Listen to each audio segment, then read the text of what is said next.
Face does not. Controls. Links. Heading. Work. Character. Control. Link. Hi Photos. guys, welcome to Sagar Itzel Gowdru 7 YouTube channel.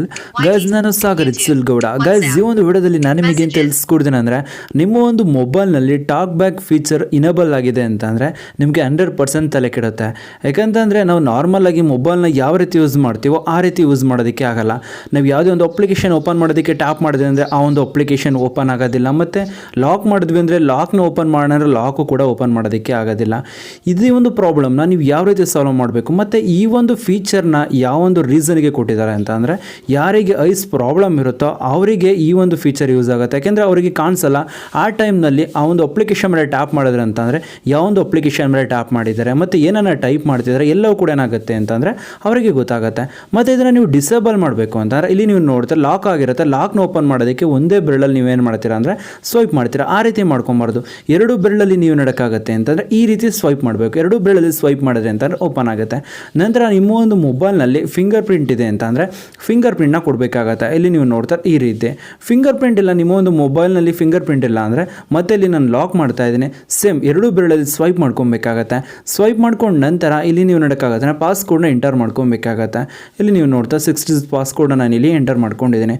Enter ಮಾಡ್ಕೊಂಡು ನಂತರ ನೀವು ಯಾವುದೇ ಒಂದು application open ಮಾಡಬೇಕು ಅಂತ ಅಂದ್ರೂ ಇಲ್ಲಿ ಏನು ನಡಕ್ಕಾಗತ್ತೆ ಅಂದರೆ ಡಬಲ್ ಟ್ಯಾಪ್ ಮಾಡಬೇಕಾಗತ್ತೆ. ನೀವು ಸಿಂಗಲ್ ಟ್ಯಾಪ್ ಮಾಡಿದ್ರಿ ಅಂತಂದರೆ ಅಪ್ಲಿಕೇಶನ್ ಓಪನ್ ಆಗೋದಿಲ್ಲ. ಡಬಲ್ ಟ್ಯಾಪ್ ಮಾಡಬೇಕಾಗತ್ತೆ. ನೀವು ಏನನ್ನೇ ಟ್ಯಾಪ್ ಮಾಡಿದ್ರೂ ಕೂಡ ಏನಾಗುತ್ತೆ ಅಂತಂದರೆ ಅಲ್ಲಿ ಮತ್ತೆ ನಿಮಗೆ ಹೇಳುತ್ತೆ ನೀವು ಏನನ್ನ ಟ್ಯಾಪ್ ಮಾಡಿದ್ದೀರಿ ಅಂತ. ಇಲ್ಲಿ ನೀವು ನಡಕ್ಕಾಗತ್ತೆ ಡಬಲ್ ಟ್ಯಾಪ್ ಮಾಡಬೇಕಾಗತ್ತೆ. ಸೆಟ್ಟಿಂಗ್ಸಲ್ಲಿ ನೀವು ಡಬಲ್ ಟ್ಯಾಪ್ ಮಾಡ್ಕೊಬೇಕಾಗತ್ತೆ. ಸೆಟ್ಟಿಂಗ್ಸ್ನ ಓಪನ್ ಮಾಡ್ಕೊಂಡ್ರೆ ನೀವು ಸ್ವೈಪ್ ಮಾಡ್ಕೊಳ್ಳೋದಕ್ಕೆ ಆಗಲ್ಲ ಒಂದು ಬೆರಳಲ್ಲಿ. ಅದಕ್ಕೋಸ್ಕರ ನೀವು ನಡಕ್ಕಾಗತ್ತೆ ಅಂತ ಅಂದರೆ ಲೆಫ್ಟ್ ಸೈಡ್ ಹೆಬ್ಬೆರಳನ್ನ ಸ್ಕ್ರೀನ್ ಮೇಲೆ ನೀವು ಟ್ಯಾಪ್ ಮಾಡಿ ಇಟ್ಕೊಬೇಕಾಗತ್ತೆ. ಇಲ್ಲಿ ನೀವು ನೋಡ್ತಾ ಈ ರೀತಿ ಟ್ಯಾಪ್ ಮಾಡಿ ಇಟ್ಕೊಂಡು ನಂತರ ರೈಟ್ ಸೈಡಲ್ಲಿ ನೀವು ನಡಕ್ಕಾಗತ್ತೆ ಅಂದರೆ ರೈಟ್ ಸೈಡ್ ಹ್ಯಾಂಡ್ನ ಯೂಸ್ ಮಾಡಿಕೊಂಡು ಈ ರೀತಿ ಸ್ವೈಪ್ ಮಾಡ್ಕೊಬೇಕಾಗತ್ತೆ. ಸ್ವೈಪ್ ಮಾಡ್ಕೊಂಡು ನಂತರ ನಿಮಗೆ ಅಡಿಷನಲ್ ಸೆಟ್ಟಿಂಗ್ಸ್ ಅಂತ ಇರುತ್ತೆ. ಅಡಿಷನಲ್ ಸೆಟ್ಟಿಂಗ್ಸ್ ಮೇಲೆ ನೀವು ನಡಕ್ಕಾಗತ್ತೆ ಅಂತ ಅಂದರೆ ಕ್ಲಿಕ್ ಮಾಡ್ಕೊಬೇಕಾಗತ್ತೆ. ಇಲ್ಲಿ ನೀವು ನೋಡ್ತಾ ಅಡಿಷನಲ್ ಸೆಟ್ಟಿಂಗ್ಸ್ ಅಂತ ಇರುತ್ತೆ.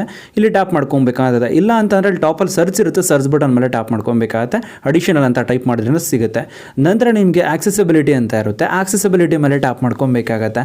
ಆಕ್ಸೆಸಿಬಿಲಿಟಿ ಮೇಲೆ ಟ್ಯಾಪ್ ಮಾಡ್ಕೊಂಡು ನಂತರ ಇಲ್ಲಿ ಟಾಕ್ ಬ್ಯಾಕ್ ಅಂತ ಇರುತ್ತಲ್ಲ ಅಲ್ಲಿ ನೀವು ಡಬಲ್ ಟ್ಯಾಪ್ ಮಾಡ್ಕೊಬೇಕಾಗತ್ತೆ. ಟಾಕ್ ಬ್ಯಾಕ್ ಮೇಲೆ ನೀವು ಡಬಲ್ ಟ್ಯಾಪ್ ಮಾಡ್ಕೊಂಡು ನಂತರ ಇನೇಬಲ್ ಬಟನ್ ಇರುತ್ತಲ್ಲ ಅಲ್ಲಿ ಕ್ಲಿಕ್ ಮಾಡ್ಕೊಂಡು ಅದನ್ನು ಕೂಡ ಡಬಲ್ ಟ್ಯಾಪ್ ಮಾಡ್ಕೊಬೇಕಾಗತ್ತೆ. ನಂತರ ಆಫ್ ಅಂತ ಇರುತ್ತೆ. ಆಫ್ ಮೇಲೆ ಕೂಡ ಡಬಲ್ ಟ್ಯಾಪ್ ಮಾಡಿದ್ರಿ ಅಂತ ಏನಾಗುತ್ತೆ ನೀವು ಒಂದು ಟಾಕ್ ಬ್ಯಾಕ್ ಫೀಚರ್ ಇನೇಬಲ್ ಇರೋದಂಥದ್ದು ಡಿಸೇಬಲ್ ಆಗುತ್ತೆ. ನಂತರ ಇಲ್ಲಿ ನೀವು ನೋಡ್ತಾ ಇರೋದು ಎಲ್ಲವೂ ಕೂಡ ಏನಾಗುತ್ತೆ ಅಂದರೆ ನಾರ್ಮಲ್ ಆಗಿ ವರ್ಕ್ ಆಗ್ತಾ ಇರುತ್ತೆ. ನಾನು ಇಲ್ಲಿ ಲಾಕ್ ಮಾಡಿದ್ದೀನಿ. ಲಾಕ್ ಮಾಡಿಬಿಟ್ಟು ಇಲ್ಲಿ ನಾವು ಎರಡು ಬೆರಳಲ್ಲಿ ಸ್ವೈಪ್ ಮಾಡಬೇಕಿತ್ತು, ಬಟ್ ಇವಾಗ ನಾವು ಒಂದೇ ಬೆರಳಲ್ಲಿ ಸ್ವೈಪ್ ಕೂಡ ಮಾಡ್ಕೊಬೋದು. ಈ ರೀತಿ ನೀವು ನೋಡೋದಂದರೆ ಟಾಕ್ ಬ್ಯಾಕ್ ಫೀಚರ್ನ ಡಿಸೇಬಲ್ ಮಾಡ್ಕೊಬೋದು. ಗೈಸ್ ನಾನಿವಾಗ ನಿಮಗೆ ತಿಳಿಸ್ಕೊಡಿ ಸಿಂಪಲ್ ಟ್ರಿಕ್. ಏನಾದರೂ ನಿಮಗೆ ಇಷ್ಟ ಆಯಿತು ಅಂದರೆ ಪ್ಲೀಸ್ ಲೈಕ್ ಮಾಡಿ, ಶೇರ್ ಮಾಡಿ ಮತ್ತು ಸಬ್ಸ್ಕ್ರೈಬ್ ಆಗೋದನ್ನು ಮರಿಬಿಡಿ guys. Thank you for watching guys.